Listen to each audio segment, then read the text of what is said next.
నల్గొండ జిల్లాలోని నాగార్జునసాగర్ ప్రాజెక్టుకు కృష్ణమ్మ పరవలు తొక్కుతోంది. అంతకంతకు వరద ప్రవాహం పెరుగుతోంది.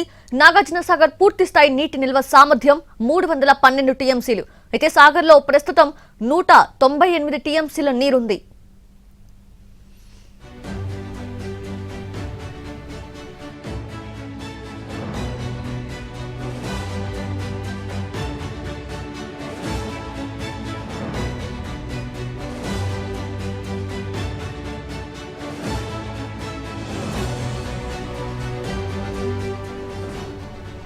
అయితే గత నెల 23న సాగర్ నీటి నిల్వ 121 టీఎంసీలు మాత్రమే ఉండేది. 10 రోజుల్లోనే 78 టీఎంసీల నీరు ప్రాజెక్టులోకి వచ్చి చేరింది.